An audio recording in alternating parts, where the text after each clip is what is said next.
the end of the day, unfortunately, it's sacrificing. It means not going to parties, not drinking, not, I don't feel like going to the gym today. I don't feel like getting this meal, and And so I'm Spencer, and this is I'm Alex. Alex. All right, Alex, so how long have you been working out for? So I've been working out probably since I was, late high school.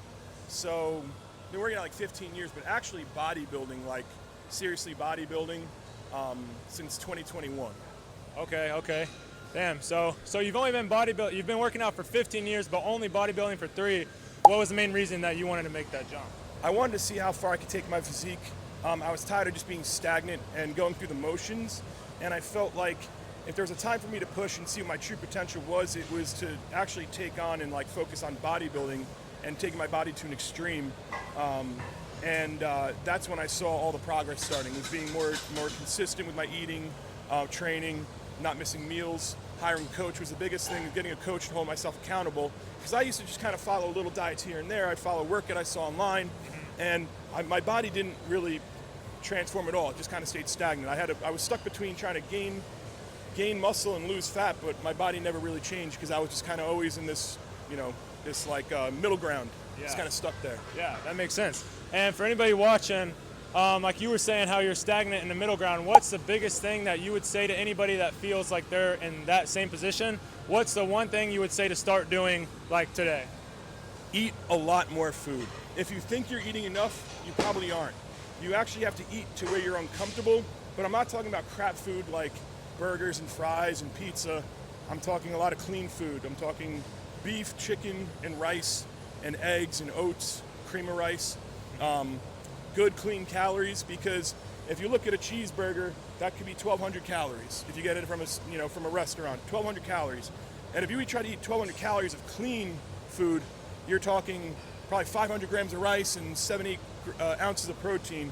The meal is massive. It's a lot harder to get that down. So it's not very caloric dense.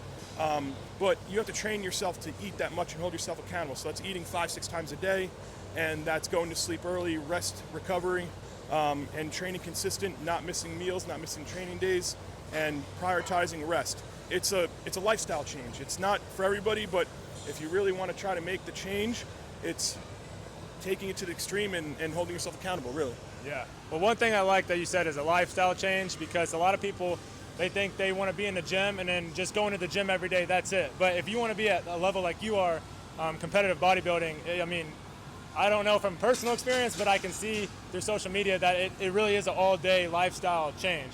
If I may say, it's really about sacrificing. At the end of the day, unfortunately, it's sacrificing. It means not going to parties, not drinking, I don't feel like going to the gym today. I don't feel like getting this meal, and it's accountability, because the motivation's going to come and go. The YouTube videos aren't going to work anymore. You're not going to always have somebody there to push you, and it's when in that time when you most don't want to go is when you need to hold yourself accountable and go, and that's what's going to make you and separate you from being complacent and average to pushing yourself to new heights. Yeah, that's some really great advice. And the last thing I want to say is, so you talk about clean eating and all that. I'm assuming you do that pretty much strictly all day, every day. Yes.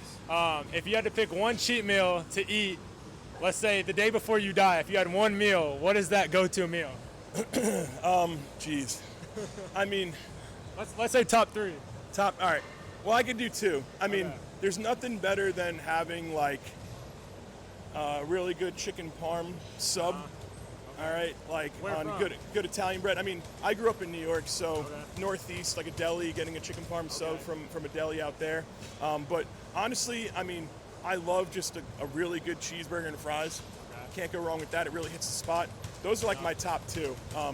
I love food, but at the same time, I'm not super like crazy with it. And also right now, being in the middle of my off season, I'm eating so much food anyway.